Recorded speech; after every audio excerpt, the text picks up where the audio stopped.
Number 10. Pripyat, Ukraine, the city that was left behind. There are abandoned places, and then there are places that feel as if they were interrupted mid-breath. Pripyat is one of those places. It was a city built for the future, a showcase of modern life, children's laughter, apartment blocks, schools, parks, and a bustling river port, all arranged around the promise of progress. Then, in one night, the future stopped. What remained was a city frozen in the exact shape of ordinary life, but emptied so fast that it still feels like the people may return at any moment. Pripyat was founded in 1970 to house workers and families connected to the nearby Chernobyl nuclear power plant. By 1986, it was a young, organized, modern Soviet city with nearly 50,000 residents. It had wide streets, a Ferris wheel that was supposed to open for May Day celebrations, schools, a hospital, shops, a swimming pool, and apartment towers where light still burned in windows on ordinary evenings.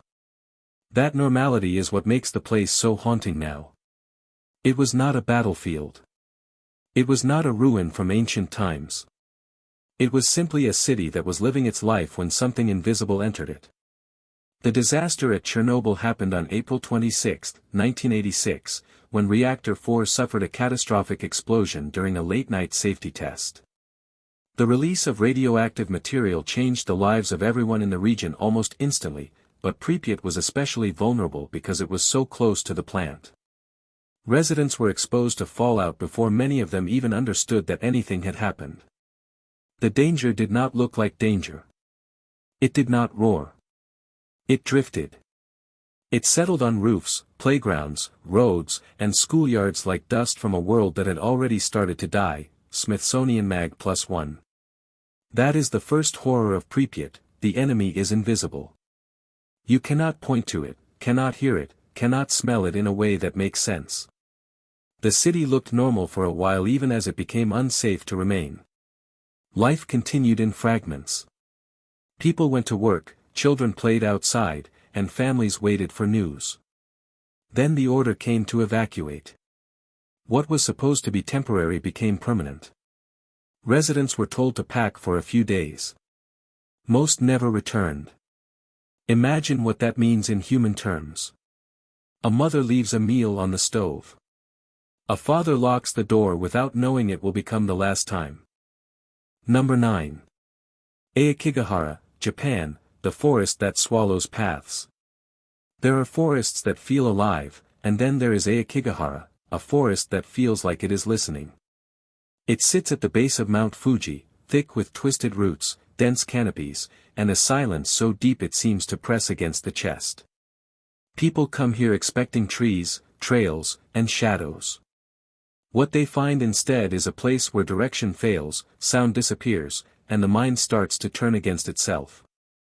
Scientists have studied the land here for decades, and what they discovered only made the forest feel more unsettling. The ground is deceptive, the acoustics are strange, and the atmosphere can distort the human sense of space and safety. Aokigahara is often called the Sea of Trees, and the name sounds poetic until you walk into it. Then it becomes something else. The forest stretches in every direction like a living maze, its trunks close together, its undergrowth thick, its lava rock ground uneven and hidden beneath needles and moss. This is not a forest where you wander casually. It is a forest that makes you work to understand where you are. And that difficulty is where the fear begins. A place that strips away certainty can become terrifying even before anything visibly goes wrong. The ground beneath Aokigahara was shaped by Mount Fuji's ancient eruptions. The forest grew over hardened lava flows, and that history matters. The rock is jagged, porous, and full of hidden voids. Caves and fissures lie beneath the surface. Rainwater drains quickly, leaving the forest floor dry in some places and treacherous in others. Roots snake over stone, making footing unstable. Paths seem to promise a route forward, but the terrain makes them unreliable. Scientists studying the area have long noted how the geology contributes to disorientation. In Aokigahara, even a short walk can feel longer than it should, and that mismatch between time and distance is deeply unnerving. The most disturbing part is that the forest does not need to attack anyone to feel hostile. It only needs to be itself. The density of the trees swallows sound. Wind does not roar through the canopy the way it does in open woods, instead, it becomes a muted whisper. Birds seem distant. Steps sound softer than they should. A voice carries strangely, then vanishes. Researchers and visitors alike have remarked on the forest's acoustic deadening, which creates an environment where people feel strangely isolated. Number 8. Centralia, Pennsylvania, the town that still burns below. There are places that are abandoned because people leave them. And then there are places like Centralia, where the earth itself became the threat. This was once a small coal town in Pennsylvania, the kind of place built around a mine, a church, a few streets, and the promise that the ground beneath your feet would keep feeding the town that lived on top of it. Then the fire started underground, and everything changed. The town above slowly emptied, but below, the coal seam kept burning, and to this day the ground still holds a hidden, ancient heat that refuses to die. Centralia was founded in the 19th century as a mining community. Like so many towns across coal country, its life was tied to what could be pulled from the earth. Houses were built close together. Families grew up on narrow streets. Miners went down into the ground each day and came back coated in soot, carrying the town's survival in their lungs and on their clothes. For decades, Centralia was just another hard-working American coal town. Nothing about it suggested it would become one of the strangest abandoned places in the country. That changed in 1962, when a fire ignited in a landfill or mine area connected to the town's coal workings. The exact chain of events is debated in the broad retelling, but the result is not. A fire found its way into the underground coal seams, and once it reached the fuel, it spread in ways that were difficult to control. That is the part that shocked scientists and engineers, not just that the fire existed, but that it persisted. Coal fires can burn for astonishing lengths of time when they are fed by oxygen through cracks, tunnels, and seams. Centralia became a live demonstration of that terrifying truth. The horror of Centralia is not a dramatic flame racing above rooftops. It is much worse than that. It is a fire you cannot always see. A fire beneath the roads, beneath the foundations, beneath the ordinary surfaces people trust. Smoke seeped from the ground. Sinkholes formed. The earth became unstable. Heat and gases made parts of town unsafe. Residents began to understand that the land itself had turned against them. The nightmare was no longer a matter of property damage. It was a matter of the ground failing as a home. Scientists and officials studied the town and found that the underground blaze was extraordinarily difficult to extinguish. Number 7. Plymouth, Montserrat, the city buried alive. There are places destroyed in a moment, and then there are places like Plymouth, where destruction arrived, stayed, and kept building itself higher. This was once the capital of Montserrat, a small Caribbean city with government offices, shops, schools, homes, and a harbor that linked it to the wider world. Then the volcano on the island woke up, and the city learned what it means to be buried while still standing. Plymouth was not erased by fire alone, and not simply abandoned by choice. It was swallowed by ash, heat, and later by another eruption that turned the city into a buried memory under layers of volcanic ruin. Plymouth was the center of life on Montserrat before the disaster. It had the normal shape of a working capital, administration buildings, markets, roads, churches, and neighborhoods where daily life unfolded in regular rhythms. People shopped, worked, visited friends, and planned their futures there. It looked stable. It looked rooted. That is one of the reasons the collapse was so devastating. The city did not feel temporary before the volcano changed everything. It felt like a place people expected to keep standing. Montserrat's volcanic activity had been known for a long time, but the eruption that began in the 1990s changed the island forever. Scientists and officials monitored the unrest as seismic activity increased and the mountain's behavior became more dangerous. Then explosions, ashfalls, pyroclastic flows, and evacuations transformed the southern part of the island. Plymouth was caught in the path of destruction and gradually became uninhabitable. Residents left. Government functions moved. Streets emptied. Buildings stood in place for a time, but the island no longer belonged to the city the way it once had. The most shocking part was not just that the city was abandoned. It was that it was buried while still recognizable. Volcanic ash, mud, and debris poured over streets and buildings. Roofs collapsed under weight. Windows disappeared beneath gray layers. Entire blocks became entombed. Plymouth turned into a city where the tops of buildings, parked cars, and street corners could still be seen for a while, but only as fragments protruding from a body of volcanic material. Scientists who studied the area were confronted with a strange and sobering sight, a capital city transformed into an archaeological site in real time. Number 6. Villa Epicuan, the town that the lake buried and returned. There are places that vanish quietly, and then there are places like Villa Epicuan, where the world did not just forget a town, it drowned it, salted it, buried it under a black lake, and then, decades later, dragged its bones back into the sun. What stands there now is not a town in any normal sense.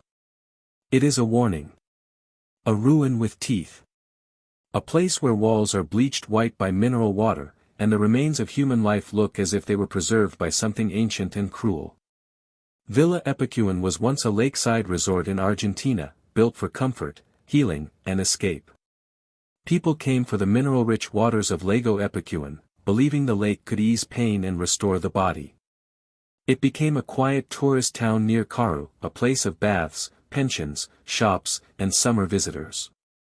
In the warm months, the town filled with families, old couples, and travelers who wanted rest. It had promenades, hotels, and streets that reflected the blue of the water. It looked harmless. That is always the first mistake. The lake was not harmless. It was patient. For years, the town lived beside it as if the boundary between land and water could be trusted. But water does not care about trust. Water only waits for slope, for pressure, for rain, for time. In the early 1980s, heavy rainfall and flooding began to transform the region. The lake rose. At first it crept. Then it pressed harder. Then it started to take. Roads flooded. Low areas filled. Foundations softened. The town was warned, but warnings are weak things against the certainty people place in normal weather. The lake kept rising. Then came the final collapse. In 1985, the waters broke through and swallowed Villa Epicuan whole. Houses vanished beneath the flood. Streets disappeared. Trees became dead markers in a gray sheet of saltwater. The residents fled. Some left quickly. Some stayed until the last possible moment, waiting for a miracle that never came. Their belongings went with them or stayed behind, depending on the panic of that hour. A town that had once been full of music and conversation was reduced to a drowned silence under a lake that spread where it pleased. That silence should be the first thing your narration lets the audience feel. Not disaster. Not chaos. Silence. The sound of a place cut off from the world and sealed underwater. Villa Epicuan spent years underwater. Number 5. Bangor, India, the town that fell into silence. There are some places that become frightening because they are empty. And then there are places like Bangor, where emptiness itself feels like evidence. This was once a living town, built with walls, streets, temples, markets, and a fort above it all, watching over the land. It stood in Rajasthan, surrounded by dry hills and open sky, a place where rulers, traders, pilgrims, and ordinary families once moved through daily life. Today, it is remembered less for what it was and more for the silence that swallowed it. That silence is what makes people uneasy.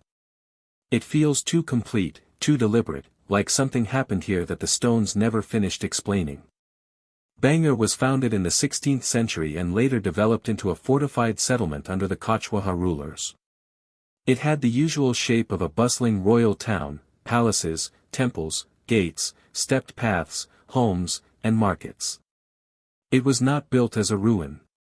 It was built as a seat of power and life. That is the first thing to understand, because it makes the ending more disturbing. A place designed for order and prosperity became known for abandonment, decay, and stories that people still repeat in whispers. The fort still rises above the town, but what it rises over now is absence. The historical story is one thing. The legend is another, and in places like Bangor, the two have become impossible to fully separate. Folklore tells of curses, doomed love, and destructive ambition. One of the most repeated stories says that a local ascetic placed a curse on the town after a ruler tried to build too high or too boldly, ignoring warnings that the land should remain humble. Another version ties the town's fall to a tragic and forbidden romance, followed by ruin. These stories are not meant to be taken as literal history, but they matter because they explain how people experienced the place after it emptied. A town does not need ghosts to become haunted. It only needs a story that no one can finish without a shiver. The architecture of Bangor adds to that feeling. Its gates are massive, its walls are broken, and its temples stand in various states of erosion. The stone pathways, courtyards, and chambers are exposed to sun, wind, and seasonal rain. Over time, the buildings have lost their edges. The fort silhouette still commands attention, but it does so like a skeleton rather than a living body. Number 4. Oradour-sur-Glane, the village that never moved on. There are places where time passes, and then there are places like Oradour-sur-Glane, where time seems to have stopped in the middle of a scream. This was once a quiet French village with stone houses, shops, a church, a school, a workshop, and narrow roads that carried ordinary lives through ordinary days. Then, in 1944, the village was destroyed in a single act of wartime horror. What remains is not a ruin in the usual sense. It is a wound preserved in stone, steel, and silence. Oradour-sur-Glane sits in the French countryside as a place of memory and warning. The village was not abandoned by slow decay, nor swallowed by nature, nor buried by disaster from below. It was left as evidence. The people were gone, but the streets remained. The walls still stood. The church still stood. The road still traced the shape of daily life. Scientists, historians, and visitors who later studied the site were struck not just by what had been destroyed, but by what had been left behind in place. That is part of the shock. The village was not erased. It was frozen in the aftermath of violence. Before the destruction, Oradour-sur-Glane was a normal rural settlement. Families lived there. Shops served locals. Children went to school. There was a rhythm to the village, a kind of quiet that many places in the French countryside knew before the war came through and changed everything. That normality matters because it makes the aftermath harder to face.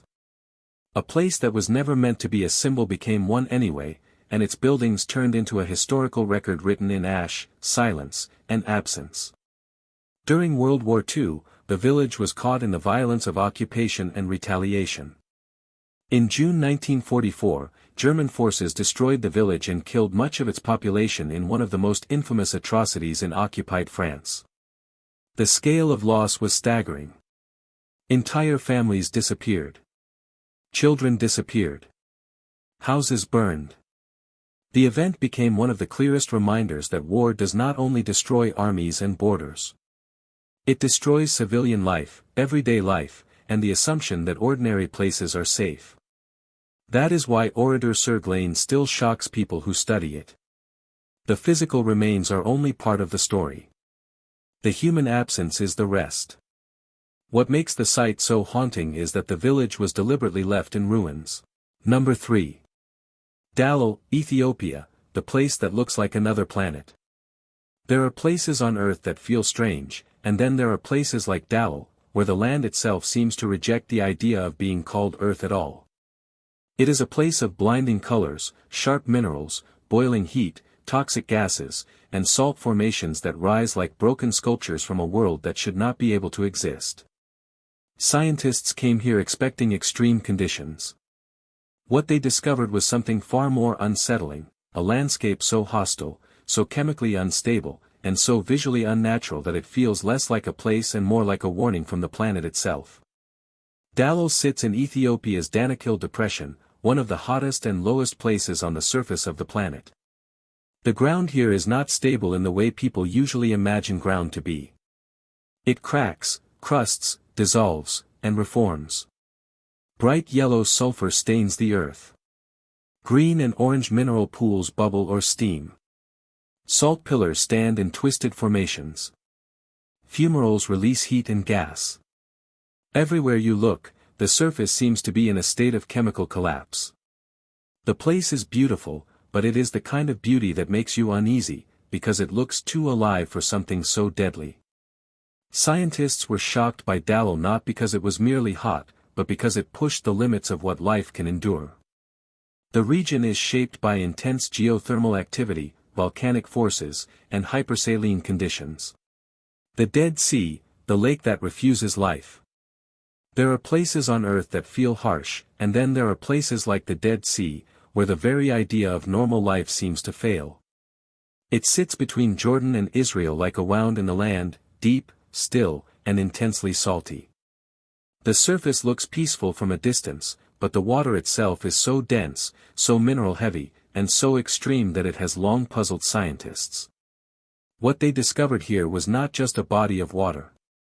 It was an environment that pushes life, chemistry, and geology to their limits.